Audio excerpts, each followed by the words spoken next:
So hello everyone, this is the Promotory channel. So apparently I'm working at Canava again. That is, before this I hadn't had any work at Canava for a very long time. And now, you could say this is already the second engine at Canava in just a month. I'll explain now why this is happening, why I took on this job again, and so on. The reason for this job isn't a very good one for me.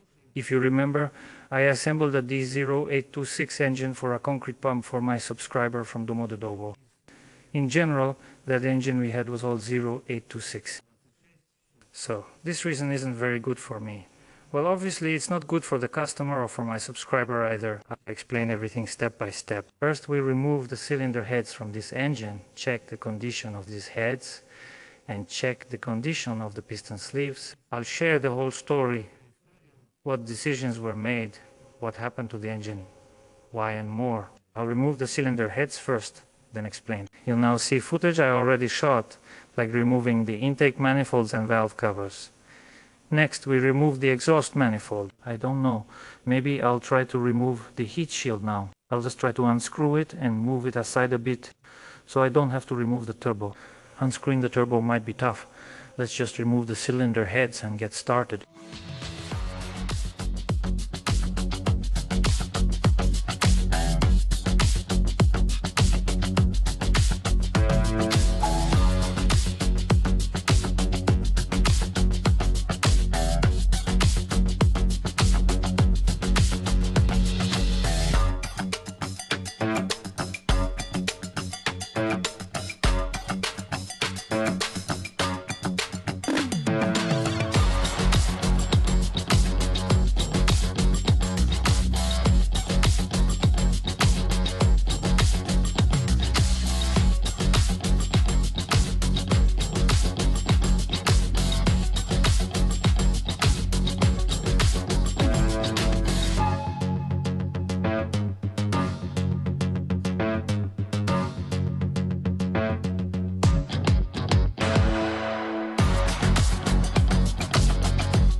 они мне отказали, там заказчик искал варианты. Вот, то есть мы смотрели эти варианты, как это все восстановить. С заменой блока тоже как-то, в принципе, так подумали, что двигатель работал, в принципе, до этого с таким клапаном. Сейчас установлен новый клапан, и, в принципе, все будет хорошо, двигатель должен дальше работать. Ну, возможно, там придется через год или через полгода заменить сам редукционный клапан, поставить другой.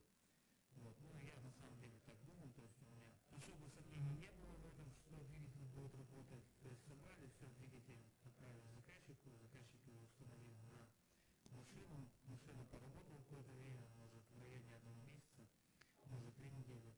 И, в общем, заказчик мне звонит, сообщает, что двигатель застучал. И машина в это время была как раз на заказе, то есть загружала бетон. Стоял бетоновоз, стоял бетоннасос, там люди работали и так далее. То есть в то время, когда двигатель застучал, машина работала, ну понятно, что нельзя было заглушить двигатель. Стояла бетономешалка загружена, стоял бетоннасос, также в системе полностью везде был бетон, то есть это все нужно было закончить и помыть. То есть двигатель работал с испытом какое-то время, может на 20-30, я не знаю, точно не скажу. Понятно, что ничего хорошего в этом нет. Значит, потом заказчик снял поддон и, в общем, там приварило вкладыши на 6-м цилиндре. То есть у нас упало давление, скрыли редукционный клапан, там, в общем, закусило редукционный клапан, то есть его как-то там, видимо, мозолило по городу, и в какой-то момент просто закусило, и он не открылся, не пустил масло по системе. Получается, у нас было масляное голодание и пострадали вкладыши. То есть вот такая нехорошая история у нас случилась с двигателем. Тут как бы не предугадаешь.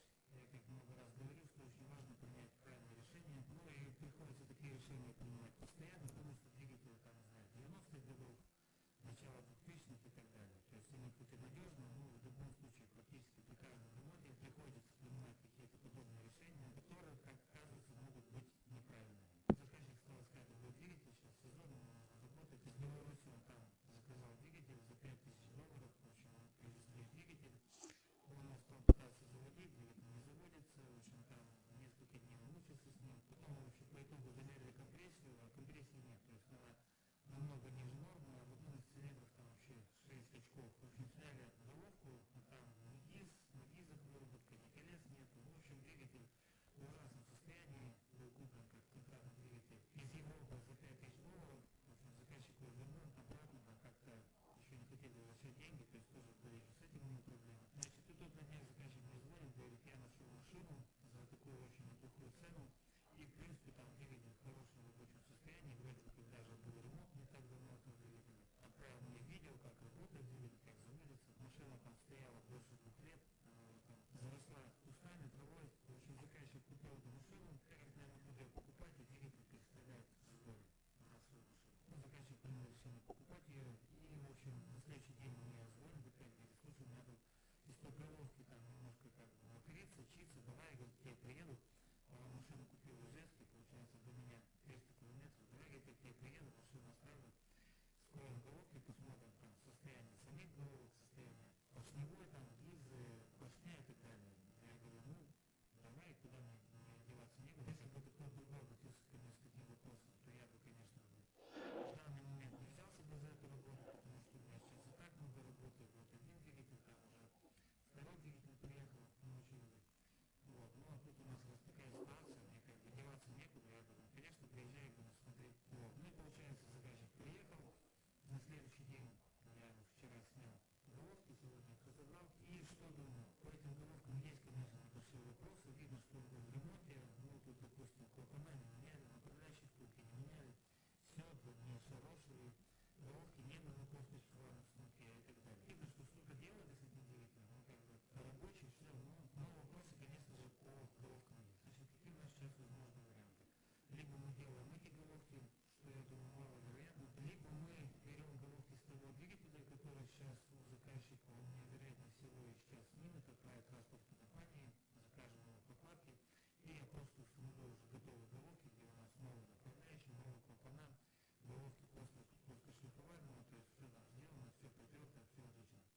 Вот, вероятнее всего у нас будет такой вариант. Вот, но эти головки, вероятнее всего, останутся у меня, мы их все же со временем сделаем, подготовим, и, вероятнее всего, двигатель, который у нас застучал, также приедет ко мне, будем искать блок, будем искать вал в хорошем состоянии, будем разбирать тот двигатель, смотреть, как у нас там поршневая пострадала, не пострадала. В общем, будем брать, что возможно с того двигателя, будем докупать новое что-то, ну, в общем, будем собирать тот двигатель. Вот. Но это будет, вероятно всего, в течение зимы, то есть до весны, думаю, нужно будет это все сделать. Ну, до этого еще как бы дожмем, посмотрим. Ну, пока планы такие. Ну, и потом заказчик, получается, приезжает, забирает машину, гонит ее своим ходом себе на базу Домодедово, ну и там снимает двигатель, переставляет на свою машину, едет работать.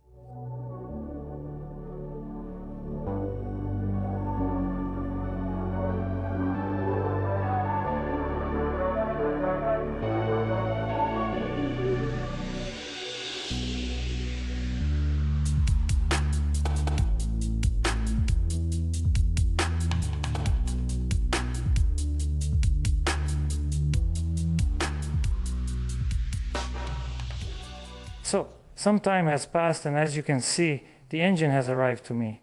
The customer sent the engine fully assembled. My task now is to remove and install the cylinder heads, the car on the engine that's currently in the pit. We'll keep disassembling the engine to assess the damage and what can be done. Well, I think we'll get this engine done over the winter. As I said before, we need to replace the block, and now we also need to replace the crankshaft. So for now, we're removing the cylinder heads to install them on that engine so the car can go. This engine has run a bit. I'll check with the customer about the mileage or engine hours or how long it's been running. I'll add everything to the subtitles now. Let's start disassembling. We remove the protection here, then the manifold, the turbocharger, next, probably the compressor. We'll need to take off the valve covers on this side, the water manifold, the air manifold, the pipes, and so on. And next we unscrew the cylinder heads. That's our scope of work. Let's go.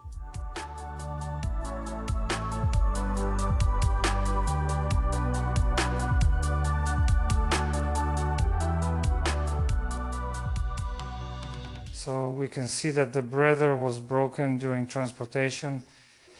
It should look like this.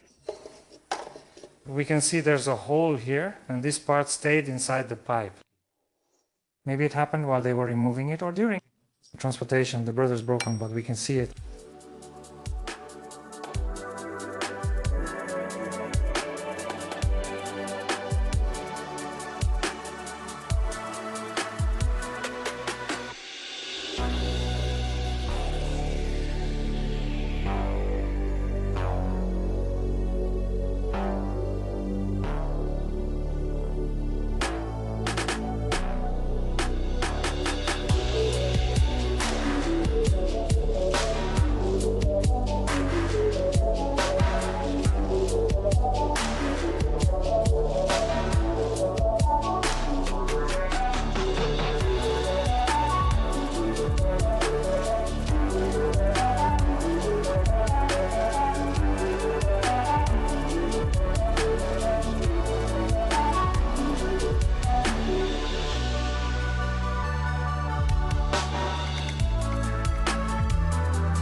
There is broken.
So I removed the cylinder heads, and what do we see? We see that our sixth cylinder was hitting the head. Well, as the customer said, the bearings in the sixth cylinder got welded and then broke apart. That is, the piston comes up high here and hits the head. There are marks on the piston of impacts, and there are also marks of impacts on the head.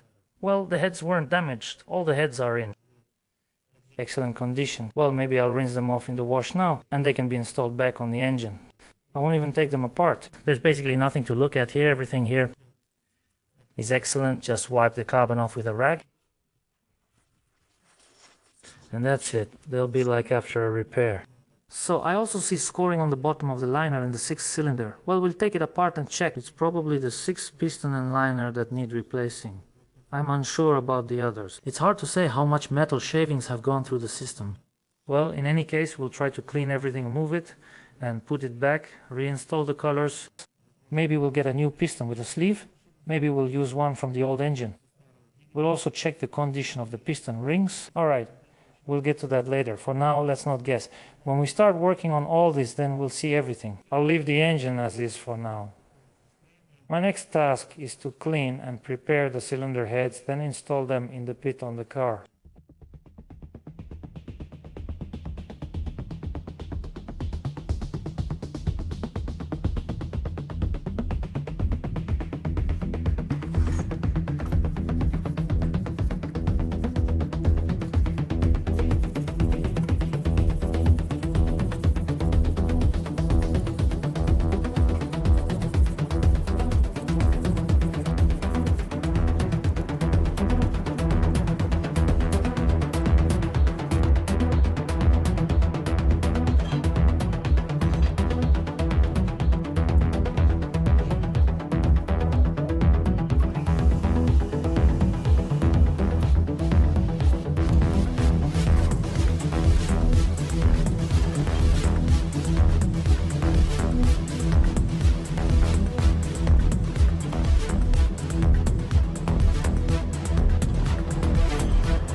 I've prepared, washed, cleaned, and blown out the cylinder heads. So, I decided to open up the sixth cylinder after all, to check the condition of the valves and the seats. Everything's fine and excellent here, no problems.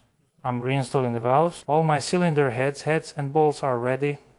I'm taking them to the car, and now I need to prepare the car, clean and blow off the cylinder head mating surface. I also need to clean under the gasket on both the water and air manifolds with a wire brush and so on. I'm still doing some preparatory work, and then we'll go install the cylinder heads.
My engine block is ready.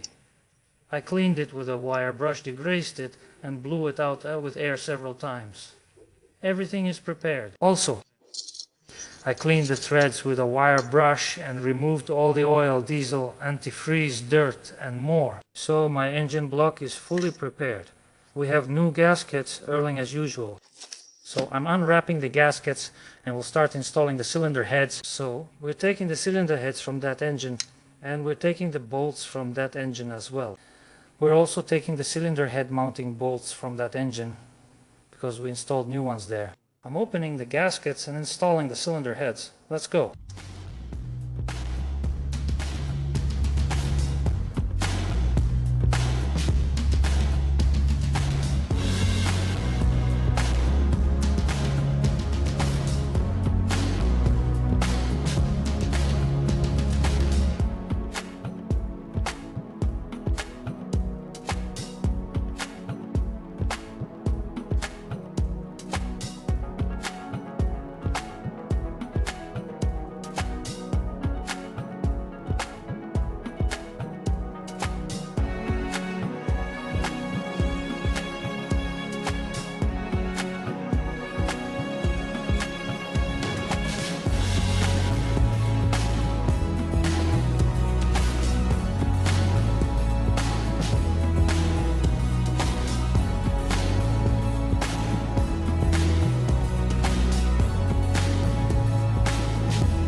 I've tightened it to 150 Newton meters. Now I need 3 90-degree turns, making sure the marks line up. A 90-degree turn puts the marks across, another turn puts them along, and another puts them across again. Right now, I'm making marks across.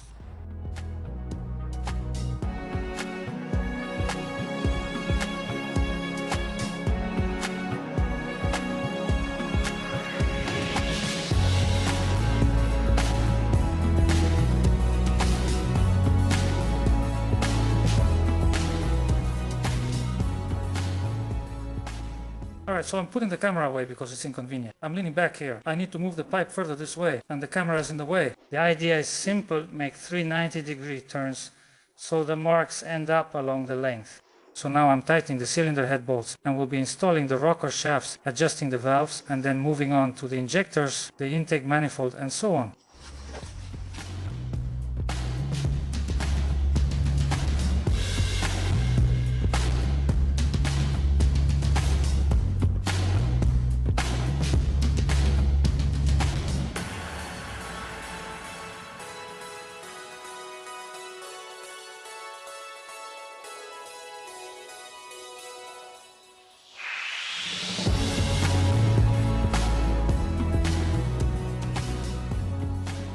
The rocker shaft is installed and tightened. Now I'll adjust the valves. I won't explain again how to adjust the valves on this engine. If you're interested, check out the previous engine repair video. So I'll adjust the valves, then I'll immediately install the injectors. After installing the injectors, I'll put on the return line, and then I'll close up the valve and the covers right away, and probably today. I'll also close it up, install the air manifold and the water manifold, and basically that's it. I don't have a breather yet because the hoses are broken. We've ordered a new breather and hoses. They'll probably only arrive tomorrow or maybe even the day after tomorrow. I'll wrap up for now. Tomorrow I might add coolant and check for any remaining tasks like hoses, sensors, or wires. That's it. And then I'll wait for the breather. Once the breather arrives, I'll install it, put in the manifold, and then we'll try to start it up.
So the new breather has arrived.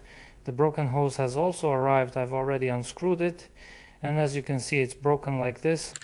We put it in, it's just some kind of hose sealed with some sealant. Obviously it didn't hold anything. Our engine is probably covered in oil, likely leaking from this spot down onto the oil pans and elsewhere. So now I'm going to install this fitting first, then I'll install the breather. I don't know. I'll check the second hose now. I think the second one is fine. Well, if there are any problems with it too, I'll check it now. I'll do the same thing.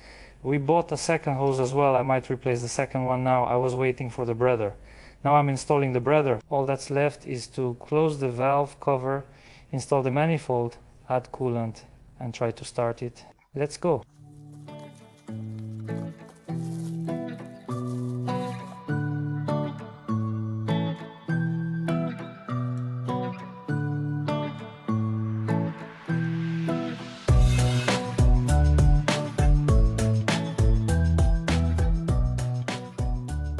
I installed a new breather and replaced both hoses. This one is broken, as I showed. The clip on the second hose is also broken, so I decided to replace it as well. It's really inconvenient there. Everything's dirty and oily. I think the oil came from these hoses, so it was kind of leaking from here. The clip is broken here. I think the oil was leaking specifically from the breather.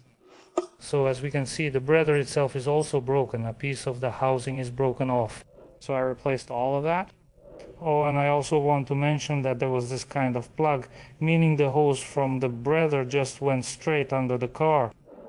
It was that type of hose, and apparently the air manifold had this kind of plug. I've set everything up correctly now. I removed the plug, installed it, and connected this hose to the breather outlet. So that's all done with this. Next, I'll be installing the valve covers and the manifold. I've washed the valve covers, prepared the bolts, prepared the gaskets, and also prepared the manifold gaskets and manifold bolts. Now let's go install all of this. I've also prepared this kind of pipe for the compressor. The one on the compressor is some short, unclear one. It only goes in about 5 millimeters. So I want to remove it now, put this one in, tighten the new clamps. That's the scope of work I have right now. Let's go.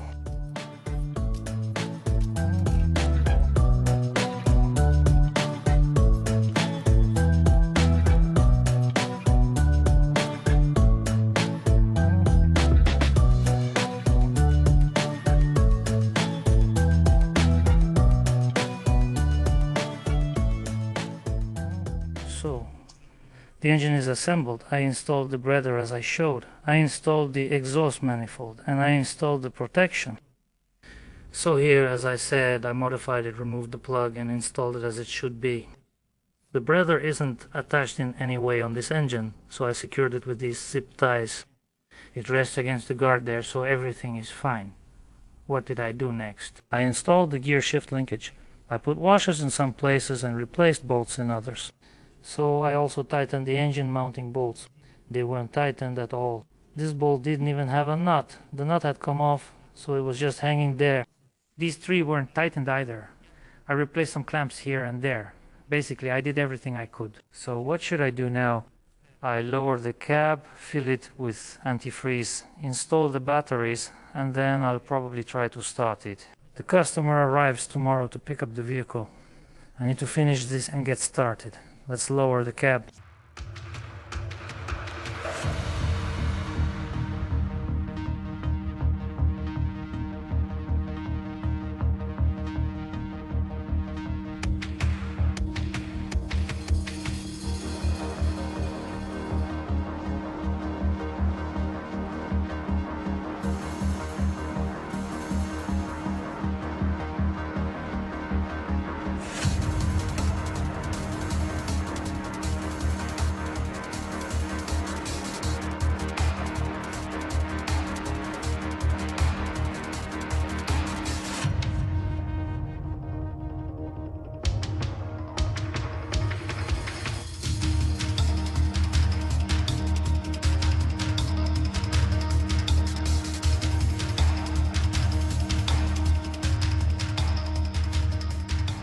Alright, everything is ready. Let's try to start it.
Let me explain.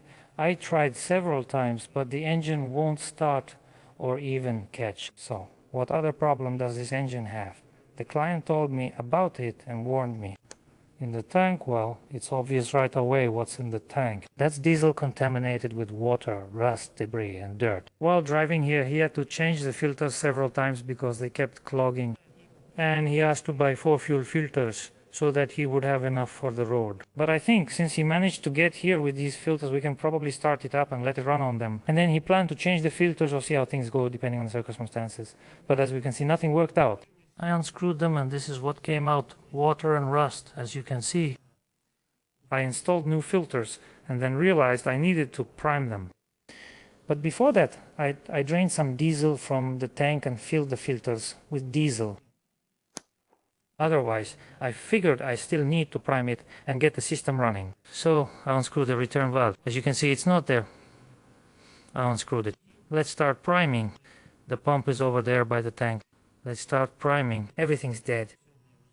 The flashlight doesn't work and nothing lights up.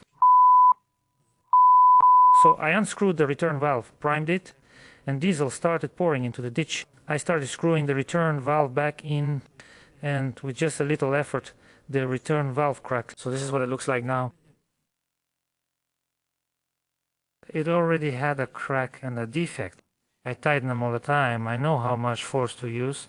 So I was applying just a little bit of pressure and it broke. I thought, okay, I'll just put in another valve. I do have spare valves. I unscrewed the broken piece. It's this long, but I don't have a valve like that. Oh, so... That's it then. Nothing worked out for us today. Now we need to order this. Valve, check valve. Well, anyway, that's it for today. I'm wrapping up now. So, that's it for today. I need to put away the lights, the tools. I don't know. I'll leave the batteries. I won't take them out. I'll just remove the jumper just in case. So that's it. This engine of ours is kind of unlucky. Everything about it is somehow unclear. There are all sorts of problems. Everything is on this engine. There were problems during assembly. Then there were problems with the spare parts. Everything was rushed. We installed it and it didn't work. In the end, another engine arrived, but there were problems with it too. Either with the tank or something else. Honestly, I don't know. I really wanted to finish all this today. I have another engine I'm working on, and that engine also needs to be finished. Honestly, I don't know. Today, I've been working since morning without a break, you could say. Since 8 a.m. and now it's either 10 p.m. or 9 p.m. What time is it? Exactly 9 p.m. I've been working without a break, you could say, on my feet for 12 hours already. I planned to finish today, but nothing went right.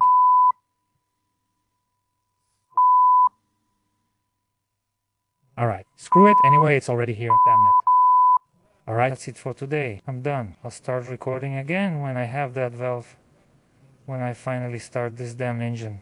Then I'll turn on the camera and record. That's it, we're done.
As we can see, the engine is starting, but now I'll tell you what was done, what actually happened, and so on.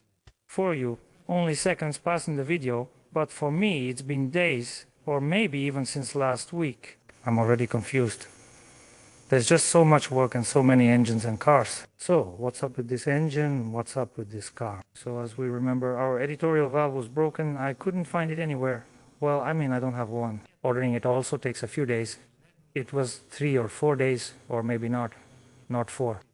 So today is Friday. It would only arrive on Monday, so I would have to wait 5 days for it. So the customer is coming bringing this valve. Today he will pick up the car. He's coming bringing this valve. But since my car wouldn't start, as we remember, I still had big doubts that it was because of the filters that it wouldn't start. So the customer is coming now. He's probably at the airport at this moment. He should get to me in about an hour or an hour and a half by taxi.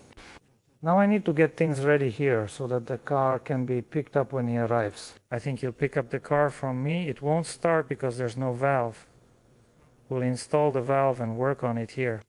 It's already almost 8 in the evening, so he'll arrive around 10 at night. Looks like he's calling me already.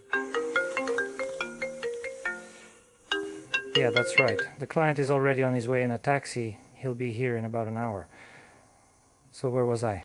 I couldn't stop thinking about the fact that the client would arrive soon and it turns out my engine won't start. And I really don't know. I'm not sure if it was because of the filters or not. So I made a homemade check valve myself. I just took an M14 bolt, 1.5, based on the broken valve. I took measurements, the depth where the ball sits, the diameter of the ball, the depth where the spring sits, and so on. That is, I took all the measurements, drilled for the fuel outlet, 6 holes. There are 6 holes here. We have 2, and then I added 1 more. So I took all the measurements. I went to the machine shop and turned this fitting, this check valve, from another check valve. I took this top cover, the spring and the ball from the original check valve. That's it, so I machined this check valve. And as I remember, we also had problems with the tank. Currently, I have a 50-liter canister next to the tank and I'm drawing fuel directly from it. Well, as I remember, in the tank we had some kind of water, rust, dirt. Basically, it was a mess.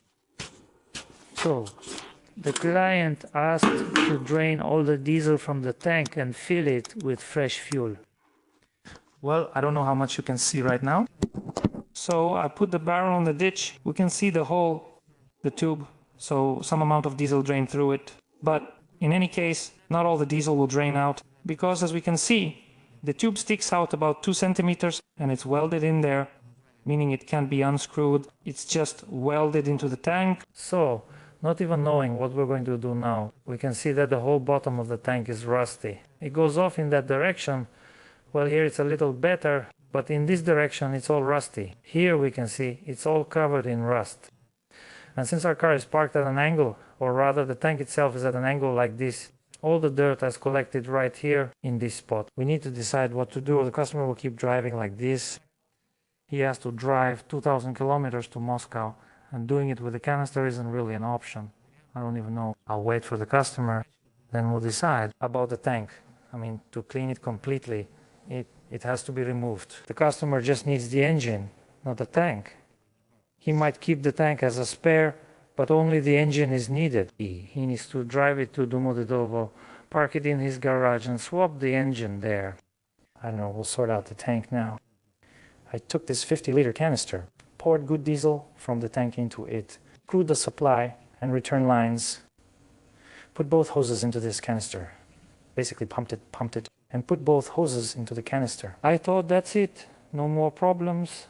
My pressure relief valve is set, filters changed and fuel clean, and I started trying to start it.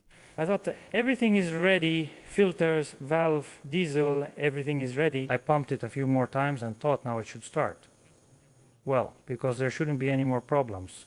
So I lowered the cab and tried to start it once, twice, 3 times, 10 times, but nothing happened. It didn't even try to catch, it didn't cough, there were no signs of life at all. I tried tightening all the fittings on the filters, on the pump, on the manual priming pump, and here on the low pressure pump. I checked and tightened everything, no air leaks, but the engine still won't start or even try to catch. So what did I do? I removed the high pressure pipes from the injector, cranked the starter a few times, then reattached the pipes. And it turns out after this procedure, it started on the first try. You just need to remove the air from the pipe and pump it through. It's straightforward. But I've already started dozens of engines, both in my workshop and in the pit. And this procedure has never been required here. That is, in any case, if the pump is primed, it already pushes through the injectors, meaning it expels the air. In this case, things are different for us. We have a rotary pump here, as you can see. If I remember correctly, our loader also uses a rotary pump. To get the air out, we also unscrew the tubes from the injector heads. Well, after I unscrewed the nuts from the injectors, I got the air out. It started up for me. As I already said, you could say on the first try. Well, I let it run for a bit. So, what are my next steps now? I'll check here again to ensure everything's in order, lower the cap, store extra tools, tidy up, and close the battery cover. That's about it. I'm waiting for the client. Then we'll handle the tank. I think the next shots will be the vehicle leaving the pit.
Do everything straight. Go ahead.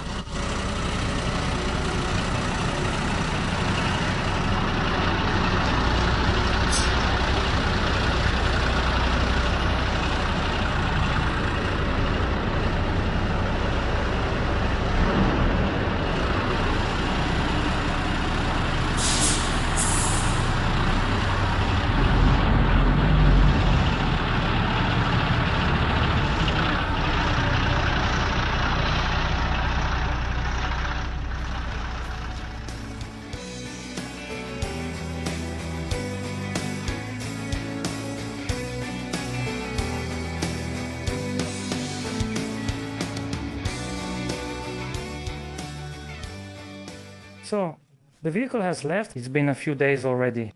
And now I want to take apart the engine, see what happened with the pressure relief valve, what condition it's in, check the condition of the crankshaft, the connecting rod, and so on. Also, I want to take out the pistons and check the condition of the skirts, see if they're damaged or not, if there's any shavings, and so on. Basically, we're taking the engine apart, inspecting some things, checking for defects, and assessing the overall condition. And for now, as I said, we'll set it aside because I'll be working on the assembly in the winter. Well, right now my task is to take it apart and see exactly what happened to the engine, what kind of damage was done. Let's start taking it apart. Let's go.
So now I have just the bare block left with the crankshaft and pistons. The 6th connecting rod looks like this. It's sitting on the crankshaft. Apparently there's nothing left of the bearings. They've been completely ground into shavings and flakes like this. Just like this. The entire bearing is in the oil pan now, has fine shavings like this, meaning it's seized up. And then, as I already mentioned, the car had to keep running. The engine had to keep working, and basically the bearing was completely ground up into shavings. As for the other connecting rods, we can see that all of them have some actual play. I don't know how much damage they've taken, of course, but we can see that all the connecting rods have actual play. They didn't seize up, at least from what we see. So, what am I doing now? Now I'm removing the cap from the 6th connecting rod, checking the condition of the journal, checking the condition of the rod. Next, we'll take out the other 5 pistons, remove the crankshaft, and finally, we'll open up the relief valve and take a look. So, I also removed the oil pump and checked its condition. Well, basically everything is great here. There are no problems at all. Let me remind you, we installed a brand new pump, fully assembled, both the housing and the gears, only the drive gear is old. Well, there are already some traces of metal shavings there, meaning that when it was pumping oil through the system and the shavings got in, those shavings were pressed between the gears, between the teeth. Well, basically, there are no problems with it. It turns smoothly. Nothing gets stuck anywhere. So, there are no issues with the oil pump.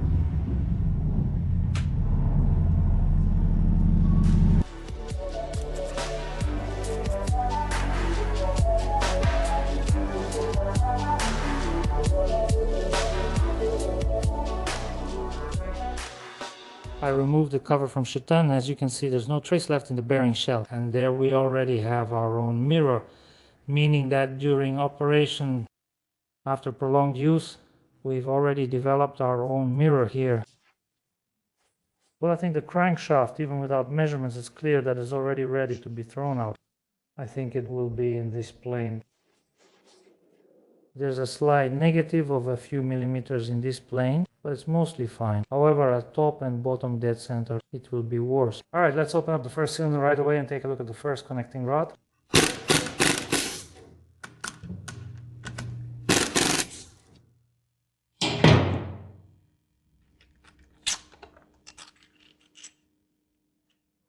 The first connecting rod's bearing is in perfect shape, with no metal shavings or scoring. Well, maybe this scratch here appeared because the metal shavings were circulating through the oil system. Other than that, no problems or issues.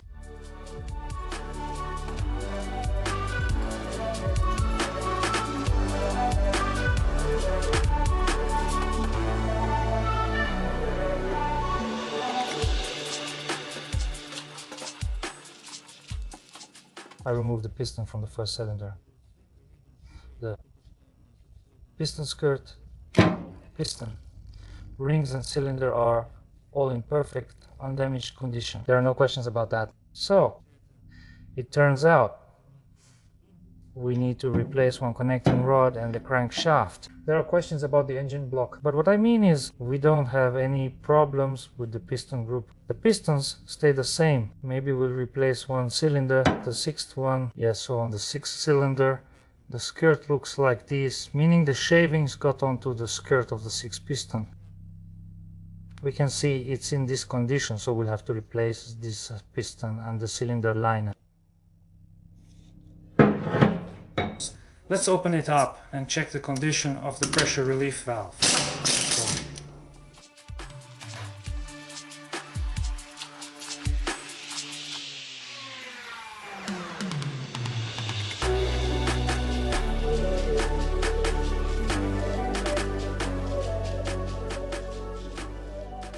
So about the valve, I thought it would be much worse, but actually it's not bad at all. There's nothing much we can see on the outside, except for one thing.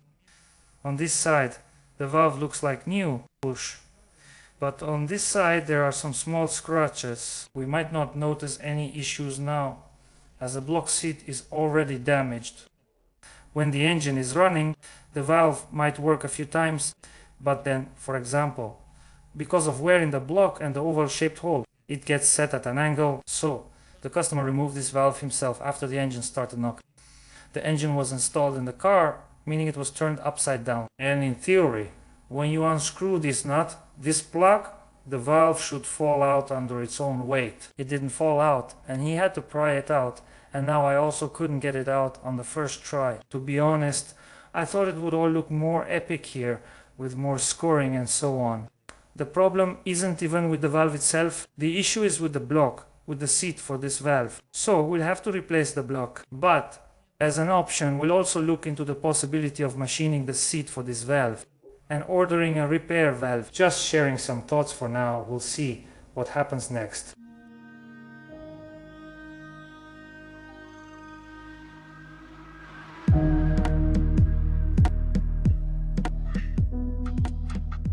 Well, and we can also see that the main bearing spun on the 6th main support.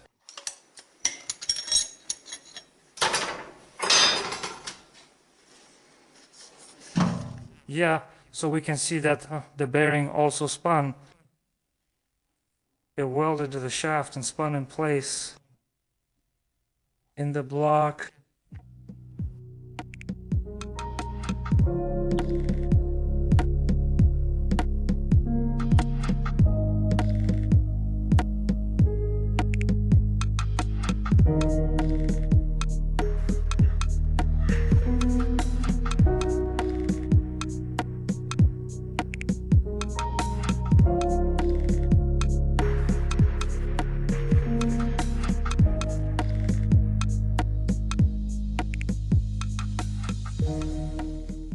So the push rods are in excellent condition. We can use the push rods from this engine. We can also replace the camshaft bushings, for example. If we need to repair some engine in the future, we have new camshaft bushings here. We can replace them and reuse them as well.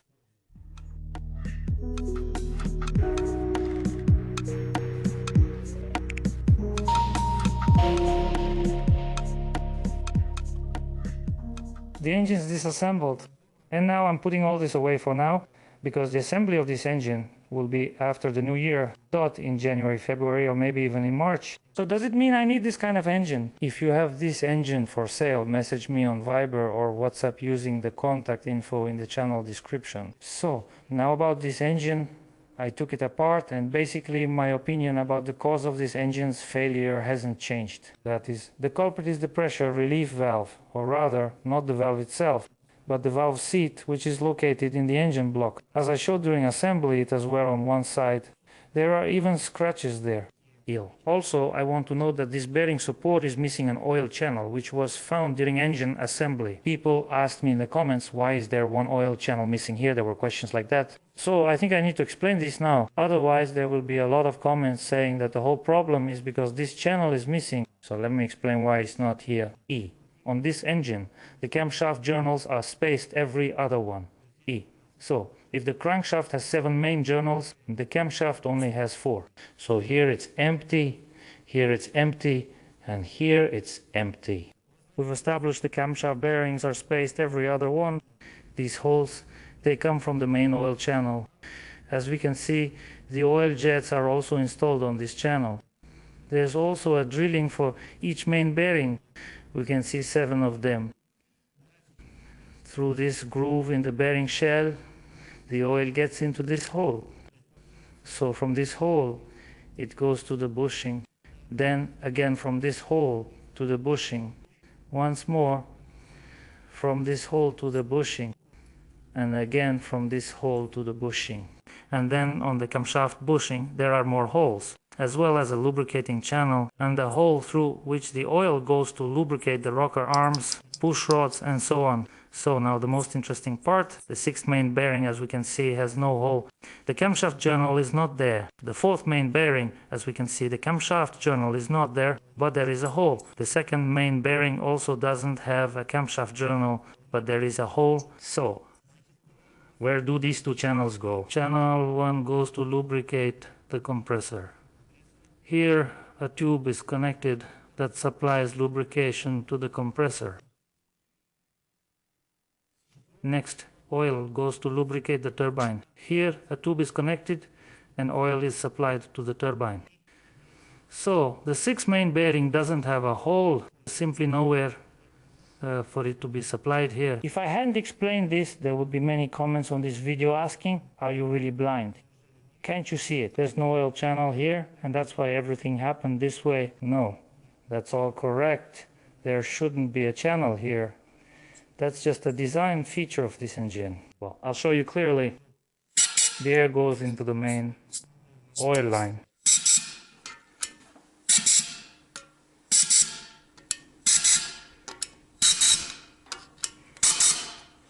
You can hear it, right? Now, through this hole, the air will go into the camshaft bushing.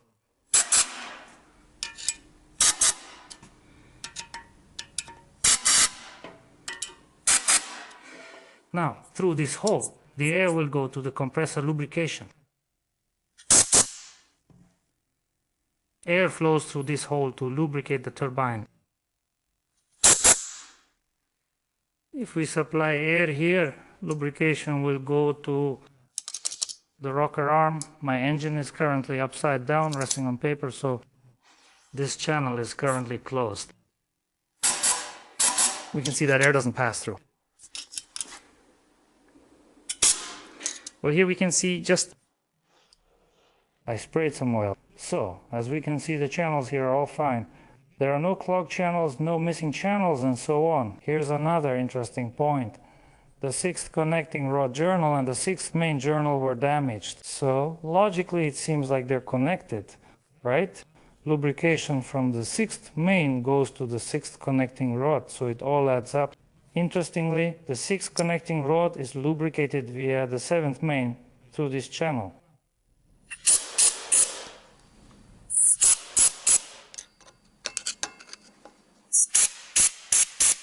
From the 6th main, lubrication goes to the 5th connecting rod. I'll try to show you now, but I don't have enough hands.